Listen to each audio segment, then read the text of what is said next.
Plant Physiology and Metabolism. 6th സെമ്മിലെ ഒരു പേപ്പറാണ്, നിങ്ങളുടെ 10ാമത്തെ തിയറി പേപ്പറാണ്. So, first of all, what is physiology? It is the study of plants' way of life, or it is the study of functions occurring in plants, or it is the study of vital process occurring in plants. ഒരു പ്ലാന്റിൻ്റെ way of ലൈഫിനെ കുറിച്ചിട്ട് പഠിക്കുക, അല്ലെങ്കിൽ ആ പ്ലാന്റ്സിൽ നടക്കുന്ന ഫങ്ഷൻസിനെ കുറിച്ചിട്ട് പഠിക്കുക, അല്ലെങ്കിൽ വൈറ്റൽ പ്രോസസ്സിനെ കുറിച്ചിട്ട് പഠിക്കുക. ഇതിനെയാണ് നമ്മൾ സിമ്പിളായിട്ട് ഫിസിയോളജി എന്ന് പറയാം. സോ ഫിസിയോളജിയിൽ എന്തൊക്കെയാണ് ഇൻക്ലൂഡ് ചെയ്യുക? Water relations, mineral nutrition, development, movement, growth, transport, metabolism etcetera. ഒരു പ്ലാന്റിൽ നടക്കുന്ന ഫങ്ഷൻസ് അല്ലെങ്കിൽ വൈറ്റൽ പ്രോസസ്സ് എന്ന് പറയുമ്പം ആ പ്ലാന്റിൽ നടക്കുന്ന ഓൾമോസ്റ്റ് ഓൾ പ്രോസസ്സ് അതിൻ്റെ ഫിസിയോളജി പാർട്ടിൽ വരും. സോ ഒരു പ്ലാന്റ് സോയിൽ സൊല്യൂഷന് അതിൻ്റെ റൂട്ട് വഴി വാട്ടർ അബ്സോർബ് ചെയ്ത് അത് സ്റ്റെമ്മിലൂടെ ലീഫിലെത്തി ട്രാൻസ്പിരേഷൻ വഴി 99% ഓഫ് വാട്ടറും ട്രാൻസ്പയർ ചെയ്ത് പോയി ബാക്കി 1% അതിൻ്റെ മെറ്റബോളിക് പാത്വേക്ക് വേണ്ടി യൂസ് ചെയ്യും. അത് ഫിസിയോളജി പാർട്ടിലാണ് വരുന്നത്. അതുപോലെ മിനറൽ ന്യൂട്രീഷൻ, പ്ലാന്റ്സിന് ആവശ്യമായിട്ടുള്ള മാക്രോ ആൻഡ് മൈക്രോ ന്യൂട്രിയൻസിനെ സോയിലിൽ നിന്ന് അബ്സോർബ് ചെയ്തിട്ട് മെറ്റബോളിക് പ്രോസസ്സിന് വേണ്ടിയിട്ട് യൂസ് ചെയ്യും. അതുപോലെ ഡെവലപ്മെൻറ്റ്, ഒരു പ്ലാന്റിൻ്റെ ഡെവലപ്മെൻറ്റ്, അതുപോലെ പ്ലാന്റിൻ്റെ movements, different types of movements plant കാണിക്കുന്നുണ്ട്. ഒരു സ്ഥലത്തു നിന്ന് വേറൊരു സ്ഥലത്തേക്ക് മൂവ് ചെയ്യുന്നില്ല എന്നേ ഉള്ളൂ, പ്ലാന്റിൻ്റെ പാർട്സ് മൂവ് ചെയ്യുന്നുണ്ട്. ഒരു എക്സാമ്പിൾ പറയുകയാണെങ്കിൽ നമ്മൾ തൊട്ടാവാടിനെ തൊട്ട് കഴിഞ്ഞാൽ അത് സ്ലീപ്പിംഗ് മൂവ്മെൻറ്റ് കാണിക്കുന്നുണ്ട്. സോ ആ ഒരു മൂവ്മെൻറ്റ് എന്ന് പറയുന്നത് ഒരു ഫിസിയോളജിക്കൽ പ്രോസസ്സാണ്. അതുപോലെ പ്ലാന്റിൻ്റെ ഗ്രോത്ത്, ട്രാൻസ്പോർട്ട്, മെറ്റബോളിസം, ഇങ്ങനെ ഓൾമോസ്റ്റ് ഓൾ പ്രോസസ്സ് ഫിസിയോളജി പാർട്ടിലാണ് വരുന്നത്. സോ അതിനൊക്കെ കുറിച്ച് ഡീറ്റെയിൽ ആയിട്ടാണ് നമുക്ക് ഈ ഒരു പേപ്പറിൽ പഠിക്കാനുള്ളത്. മോഡ്യൂൾ 1 നമ്മളുടെ ഫസ്റ്റ് ചാപ്റ്റർ ആണ് water relations of plants. Water relations of പ്ലാന്റ്സിൽ സോയിൽ സൊല്യൂഷന് റൂട്ട് വാട്ടർ അബ്സോർബ് ചെയ്തത് മുതൽ അതിനെ ലീഫിലേക്ക് എത്തിക്കുന്നത് വരെയുള്ള ഒരു പ്രോസസ്സാണ് നമ്മൾ എക്സ്പ്ലെയിൻ ചെയ്യുന്നത്. ഡിഫറെൻറ്റ് മെക്കാനിസംസ് വഴി സോയിൽ സൊല്യൂഷന് അബ്സോർബ് ചെയ്യുന്ന വാട്ടർ റൂട്ടിലൂടെ ദെൻ സ്റ്റെമ്മിലൂടെ ലീഫിൽ വരെ എത്തുന്ന പ്രോസസ്സാണ് നമ്മൾ വാട്ടർ റിലേഷൻസ് ഓഫ് പ്ലാന്റ്സ് എന്ന് പറഞ്ഞിട്ടുള്ള ഈ ചാപ്റ്ററിൽ പഠിക്കാൻ പോകുന്നത്. നമ്മുടെ ചാപ്റ്ററിൻ്റെ name water relations of plants എന്നാണ്. പ്ലാന്റും വാട്ടറും തമ്മിലുള്ള റിലേഷൻ പ്ലസ് അതിൻ്റെ അബ്സോർപ്ഷൻ ആണ് മെയിനായിട്ടും നമ്മൾ ഫസ്റ്റ് ചാപ്റ്ററിൽ പഠിക്കാൻ പോകുന്നത്. Water is the major constituent of protoplasm. പ്രോട്ടോപ്ലാസത്തിൽ മേജറായിട്ടും വരുന്നത് വാട്ടറാണ്, which is essential for almost all purpose of life. Water is essential for almost all physiological purposes, and also it is an excellent solvent. Uptake of mineral nutrients and their distribution to plant parts occurs through water. Soil solution പ്ലാന്റിന് ആവശ്യമായിട്ടുള്ള macro and micro ന്യൂട്രിയൻസിനെ plants absorb ചെയ്യുന്നത് through water ആണ്. Then ഇങ്ങനെ absorb ചെയ്തിട്ടുള്ള മിനറൽസിനെ different പാർട്സിലേക്ക് distribute ചെയ്യുന്നതും ത്രൂ വാട്ടർ ആണ്. അതുകൊണ്ട് തന്നെ water act as an excellent solvent and also it act as reagent for various chemical reactions, helps to maintain turgidity. ഒരു പ്ലാന്റ് ടർജിഡ് ആയിട്ട് നിൽക്കാൻ കാരണം വാട്ടറിൻ്റെ പ്രസൻസ് ആണ്. നമ്മൾ കുറച്ച് കാലം ഒരു പ്ലാന്റിന് വെള്ളം ഒഴിച്ചു കൊടുത്തില്ലെങ്കിൽ ആ പ്ലാന്റ് എന്താവും, ഇങ്ങനെ വാടി നിൽക്കും. അതിന് കാരണം എന്താ? ടർജിഡിറ്റി ലോസ് ചെയ്യുന്നതുകൊണ്ടാണ്. സോ ഒരു പ്ലാന്റിൻ്റെ ടർജിഡിറ്റി മെയിൻറ്റെയിൻ ചെയ്യാൻ ഹെൽപ്പ് ചെയ്യുന്നത് വാട്ടർ ആണ്. And also water plays key role in respiration, photosynthesis, growth, movement etcetera. റെസ്പിറേഷന്, ഫോട്ടോസിന്തസിസിന്, അതുപോലെ പ്ലാന്റിൻ്റെ ഗ്രോത്തിന്, മൂവ്മെൻറ്റിനൊക്കെ വാട്ടർ എസെൻഷ്യൽ ആണ്. സോ ഈ ഒരു പ്രോസസ്സ് ഒന്നും വാട്ടറിൻ്റെ ആബ്സെൻസിൽ നടക്കില്ല. Plant cell is a tiny closed osmotic system with cell wall and plasma membrane. ഒരു പ്ലാന്റ് സെൽ എന്ന് പറയുന്നത് പുറത്ത് സെൽ വാളും അതിനകത്തായിട്ട് പ്ലാസ്മ മെംബ്രെയിനും ഇൻക്ലൂഡ് ചെയ്തിട്ടുള്ള ഒരു ക്ലോസ്ഡ് ഓസ്മോട്ടിക് സിസ്റ്റം ആണ്. Water and solute passes in and out through cell wall and plasma membrane. Cell വാളിനെയും plasma മെംബ്രെയിനെയും ക്രോസ് ചെയ്തിട്ടാണ് സൊല്യൂട്ടും അതുപോലെ തന്നെ സോൾവൻസും ഒരു സെല്ലിൻ്റെ ഉള്ളിലേക്ക് എത്തുന്നത്. We know cell wall is made up of cellulose, hemicellulose and pectic compound. And cell വാളിനുള്ളിലൂടെ ഓൾമോസ്റ്റ് ഓൾ സോൾവൻസും അതുപോലെ തന്നെ സൊല്യൂട്ട്സും പെർമിയബിളാണ്. ലിഗ്നിഫൈഡ് ആയിട്ടുള്ള സ്ക്ലീറൻകൈമിൻ്റെ സെൽ വാൾ പോലും ഒരുവിധം സൊല്യൂട്ട്സിനും അതുപോലെ തന്നെ സോൾവൻസിനും പെർമിയബിൾ ആണ്. ബട്ട് സബറിൻ അല്ലെങ്കിൽ ക്യൂട്ടിൻ ഡെപ്പോസിഷൻ വരുന്ന സെൽ വാൾസ് ഇംപെർമിയബിൾ ആയിരിക്കും. അങ്ങനത്തെ കേസിൽ സെൽ വാളിൽ കാണുന്ന സ്മോൾ ഓപ്പണിങ്സ് ആയിട്ടുള്ള പ്ലാസ്മോഡെസ്മാറ്റ വഴി സൊല്യൂട്ട്സും സോൾവൻസും എന്ത് ചെയ്യും? എൻട്രി ചെയ്യും. ബട്ട് പ്ലാസ്മ മെംബ്രെയിൻ അങ്ങനെയല്ല. നമ്മൾ പറഞ്ഞു cell wall is permeable to almost all solutes and solvents. Then suberin and cutin deposition വരുമ്പോൾ മാത്രമാണ് സെൽ വാൾ ഇംപെർമിയബിൾ ആയിട്ട് മാറുന്നത്. അങ്ങനത്തെ കേസിൽ പ്ലാസ്മോഡെസ്മാറ്റ വഴി സൊല്യൂട്ട്സും സോൾവൻറ്റും പുറത്തു നിന്ന് അകത്തേക്ക് എൻറ്റർ ചെയ്യും. But plasma membrane is different.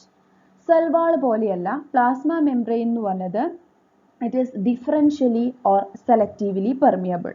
അങ്ങനെ എല്ലാവരെയും സെൽ വാൾ പോലെ പ്ലാസ്മ മെംബ്രെയിൻ എന്ത് ചെയ്യില്ല? കടത്തിവിടൂല. സെലക്റ്റീവ്ലി അല്ലെങ്കിൽ ഡിഫറൻഷ്യലി പെർമിയബിളാ. ചില മോളിക്യൂൾസിനെ മാത്രമേ അത് എന്ത് ചെയ്യുള്ളൂ? സെല്ലിൻ്റെ ഉള്ളിലേക്ക് കടത്തിവിടുള്ളൂ. സോ നമുക്കിനി നെക്സ്റ്റ് പഠിക്കാനുള്ളത് പെർമിയബിലിറ്റി ആണ്. സോ നമ്മൾ പറഞ്ഞു cell wall is permeable to almost all solutes and solvents. Cutin and suberin deposition വരുമ്പോൾ മാത്രമേ ഇംപെർമിയബിൾ ആവുള്ളൂ. അങ്ങനത്തെ കേസിൽ പ്ലാസ്മോഡെസ്മാറ്റ വഴി സൊല്യൂട്ട്സും സോൾവൻസും എൻറ്റർ ചെയ്യും. But plasma membrane is selectively or differentially permeable. So നമുക്കിനി ഡിസ്കസ് ചെയ്യാനുള്ളത് വാട്ട് ഈസ് പെർമിയബിലിറ്റി അല്ലെങ്കിൽ പെർമിയബിൾ എന്ന് പറഞ്ഞു കഴിഞ്ഞാൽ എന്താണ്? Permeability is the ability to permit or restrict or prevent the movement of ions and molecules across them. ഒരു മെംബ്രെയിൻ്റെ എബിലിറ്റിയാണ് to permit, restrict or prevent the movement of ions and molecules across them. ചില മോളിക്യൂൾസിനെ permit ചെയ്യാനും ചില മോളിക്യൂൾസിനെ restrict ചെയ്യാനും ചില മോളിക്യൂൾസിനെ prevent ചെയ്യാനുള്ള ഒരു മെംബ്രെയിൻ്റെ എബിലിറ്റിനെയാണ് പെർമിയബിലിറ്റി എന്ന് പറയുക. അപ്പോൾ പ്ലാസ്മ മെംബ്രെയിന് നമ്മൾ പറഞ്ഞു സെലക്റ്റീവ്ലി പെർമിയബിൾ ആണ്. സോ പ്ലാസ്മ മെംബ്രെയിൻ എന്ന് പറഞ്ഞാൽ അങ്ങനത്തെ ഒരു എബിലിറ്റി ഉള്ള ഒരു മെംബ്രെയിനാണ്. അത് ചില മോളിക്യൂൾസിന് എന്ത് ചെയ്യും? പെർമിറ്റ് ചെയ്യും. ചില മോളിക്യൂൾസിനെ റെസ്ട്രിക്റ്റ് ചെയ്യും. ചില മോളിക്യൂൾസിനെ പ്രിവെൻറ്റ് ചെയ്യും, കടത്തി വിടുകയില്ല. സോ അങ്ങനെയുള്ള ആ ഒരു എബിലിറ്റിനെയാണ് നമ്മൾ പെർമിയബിലിറ്റി എന്ന് പറയാം. ആൻഡ് പെർമിയബിലിറ്റി രണ്ട് ഫാക്ടേഴ്സിനെ ഡിപ്പെൻഡ് ചെയ്യുന്നുണ്ട്. ഒന്ന് കോമ്പോസിഷൻ ഓഫ് ദി മെംബ്രെയിൻ. മെംബ്രെയിൻ്റെ കോമ്പോസിഷനെ പെർമിയബിലിറ്റി ഡിപ്പെൻഡ് ചെയ്യുന്നുണ്ട്. അതുപോലെ രണ്ടാമത് വരുന്ന ഒരു ഫാക്ടറാണ് chemical nature of the substance crossing them. ആ ഒരു പെർട്ടിക്കുലർ മെംബ്രെയിനിലൂടെ പാസ് ചെയ്യുന്ന മോളിക്യൂൾസിൻ്റെ കെമിക്കൽ നാച്ചറിനെയും കൂടെ ഡിപ്പെൻഡ് ചെയ്യുന്നുണ്ട്. ഏതൊക്കെയാണ് രണ്ട് ഫാക്ടേഴ്സ്? ഒന്ന് ആ മെംബ്രെയിൻ്റെ കോമ്പോസിഷൻ. ഏത് ടൈപ്പ് മെംബ്രെയിൻ ആണ്? പ്ലാസ്മ മെംബ്രെയിൻ ആണോ, അതോ വാക്യൂളിൻ്റെ മെംബ്രെയിൻ ആണോ, മൈറ്റോകോൺട്രിയൻ്റെ മെംബ്രെയിൻ ആണോ, ക്ലോറോപ്ലാസ്റ്റിൻ്റെ മെംബ്രെയിൻ ആണോ? അതാണ് കോമ്പോസിഷൻ ഓഫ് ദ മെംബ്രെയിൻ എന്ന് പറഞ്ഞത്. രണ്ടാമത്തത് chemical nature of the substance crossing dum. ഈ മെംബ്രെയിനിലൂടെ ക്രോസ് ചെയ്യാനുള്ള മോളിക്യൂൾസിൻ്റെ കെമിക്കൽ നാച്ചർ. അപ്പോൾ ക്ലോറോപ്ലാസ്റ്റ് മെംബ്രെയിന് പെർമിറ്റ് ചെയ്യുന്ന മോളിക്യൂളിനെ ചിലപ്പോൾ മൈറ്റോകോൺട്രിയൽ മെംബ്രെയിൻ പെർമിറ്റ് ചെയ്തോളണം എന്നില്ല. അപ്പോൾ ഈ രണ്ട് ഫാക്ടേഴ്സ് ആണ് പെർമിയബിലിറ്റിനെ ഡിപ്പെൻഡ് ചെയ്യുന്ന രണ്ട് factors. And there are two different kinds of permeability: semi permeability and selective or differentially permeability. So രണ്ട് ടൈപ്പ് പെർമിയബിലിറ്റി ആണ്. ഒന്ന് സെമി പെർമിയബിലിറ്റിയും രണ്ടാമത്തത് സെലക്റ്റീവ് ഓർ ഡിഫറൻഷ്യലി പെർമിയബിലിറ്റിയും. സോ ഇത് രണ്ടും തമ്മിലുള്ള ഡിഫറൻസ് എന്താണെന്ന് നോക്കാം. സെമി പെർമിയബിലിറ്റി എന്ന് പറഞ്ഞാൽ it permits only solvent molecules. Semi permeable ആയിട്ടുള്ള മെംബ്രെയിൻസ് സോൾവൻസിനെ മാത്രമേ പെർമിറ്റ് ചെയ്യുള്ളൂ, സൊല്യൂട്ട്സിനെ ഒരിക്കലും പെർമിറ്റ് ചെയ്യില്ല. അങ്ങനത്തെ മെംബ്രെയിൻസിനെയാണ് സെമി പെർമിയബിൾ മെംബ്രെയിൻസ് എന്ന് പറയാം. ഓൺലി സോൾവെന്റ് മോളിക്യൂൾസ്, സൊല്യൂട്ടിനെ പെർമിറ്റ് ചെയ്യാത്ത membranes. Example tonoplast. Tonoplast membrane എന്ന് പറഞ്ഞാൽ എന്താ? വാക്യൂളിന്റെ മെംബ്രെയിനെയാണ് ടോണോപ്ലാസ്റ്റ് മെംബ്രെയിൻ എന്ന് പറയാം. സോ ടോണോപ്ലാസ്റ്റ് ഒരു സെമി പെർമിയബിൾ മെംബ്രെയിന് എക്സാമ്പിൾ ആണ്. ദെൻ അപ്പൊ എന്താ സെലക്റ്റീവ് ഓർ ഡിഫറൻഷ്യലി പെർമിയബിൾ എന്ന് പറഞ്ഞാൽ? These membranes are freely permeable to some molecules, slowly permeable to some other molecules and impermeable to still other molecules. Selective or differentially permeable membranes എന്ന് പറഞ്ഞു കഴിഞ്ഞാൽ ചില മോളിക്യൂൾസിനെ freely permit ചെയ്യും, ചില മോളിക്യൂൾസിനെ restrictions വെച്ചിട്ടാണ് permit ചെയ്യുക, ചില മോളിക്യൂൾസിനെ അത് പെർമിറ്റ് ചെയ്യില്ല. അതായത് മോളിക്യൂൾസിനനുസരിച്ചിട്ടാണ് പെർമിഷൻ. ചില മോളിക്യൂൾസിനെ പെർമിറ്റ് ചെയ്യും, ചില മോളിക്യൂൾസിനെ ചില കണ്ടീഷൻസ് വെച്ചിട്ട് പെർമിറ്റ് ചെയ്യും, ചില മോളിക്യൂൾസിനെ എന്ത് തന്നെ ആയാലും പെർമിറ്റ് ചെയ്യില്ല. അങ്ങനത്തെ മെംബ്രെയിൻസിനെയാണ് selective or differentially permeable membranes എന്ന് പറയാം. സെലക്റ്റീവ് ആണ്, ചില മോളിക്യൂൾസിന് സെലക്റ്റീവ് ആയിരിക്കും ആ membrane. And example for selective or differentially permeable membranes are plasma membrane, chloroplast membrane, mitochondrial membrane etcetera. അല്ലെങ്കിൽ നമുക്ക് ചുരുക്കി ഇങ്ങനെ പറയാം, ടോണോപ്ലാസ്റ്റ് അല്ലാത്ത എല്ലാ മെംബ്രെയിൻസും സെലക്റ്റീവ് ഓർ ഡിഫറൻഷ്യലി പെർമിയബിൾ മെംബ്രെയിൻസാണ്. അപ്പോൾ നമ്മൾ എന്തൊക്കെയാണ് എക്സാമ്പിൾ പറഞ്ഞത്? ഒന്ന് പ്ലാസ്മ മെംബ്രെയിൻ, അതുപോലെ ക്ലോറോപ്ലാസ്റ്റ് മെംബ്രെയിൻ, അതുപോലെ mitochondrial membrane. Next permeability of plasma membrane. നമ്മൾ പറഞ്ഞു പ്ലാസ്മ മെംബ്രെയിൻ എന്ന് പറഞ്ഞത് ഒരു സെലക്റ്റീവ് അല്ലെങ്കിൽ ഡിഫറൻഷ്യലി പെർമിയബിൾ മെംബ്രെയിൻസാണ്. ചില മോളിക്യൂൾസിനെ പെർമിറ്റ് ചെയ്യും, ചില മോളിക്യൂൾസിനെ റെസ്ട്രിക്റ്റ് ചെയ്യും, ചില മോളിക്യൂൾസിന് അത് ഇംപെർമിയബിൾ ആയിരിക്കും. അപ്പോൾ എല്ലാ പ്ലാസ്മ മെംബ്രെയിനും ഒരുപോലെയാണോ? അതായത് എല്ലാ പ്ലാസ്മ മെംബ്രെയിനും ഒരു ടൈപ്പ് ഓഫ് മോളിക്യൂൾസിനെ മാത്രം റെസ്ട്രിക്റ്റ് ചെയ്യുക, ഒരു ടൈപ്പ് ഓഫ് മോളിക്യൂൾസിനെ മാത്രം പെർമിറ്റ് ചെയ്യുക, അങ്ങനെയാണോ? അല്ലെങ്കിൽ ഡിഫറെൻറ്റ് സെൽസിൻ്റെ പ്ലാസ്മ മെംബ്രെയിൻസ് ഡിഫറെൻ്റ് ആയിട്ട് പെർമിയബിലിറ്റി കാണിക്കുന്നുണ്ടോ? അതാണ് നമുക്ക് നോക്കേണ്ടത്. Permeability of plasma membrane differs from cell to cell and time to time. ഓരോ സെല്ലിൻ്റെയും പ്ലാസ്മ മെംബ്രെയിൻ്റെ പെർമിയബിലിറ്റി ഡിഫറെൻ്റ് ആയിരിക്കും. ഒരു റൂട്ട് സെല്ലിൻ്റെ പ്ലാസ്മ മെംബ്രെയിൻ്റെ പെർമിയബിലിറ്റി പോലെ ആയിരിക്കില്ല ചിലപ്പോൾ ഒരു ലീഫ് സെല്ലിൻ്റെ പ്ലാസ്മ മെംബ്രെയിൻ്റെ പെർമിയബിലിറ്റി. അതുപോലെ തന്നെ നൈറ്റ് ടൈമിലുള്ള പെർമിയബിലിറ്റി പോലെ ആയിരിക്കില്ല ഡേ ടൈമിലുള്ള പെർമിയബിലിറ്റി.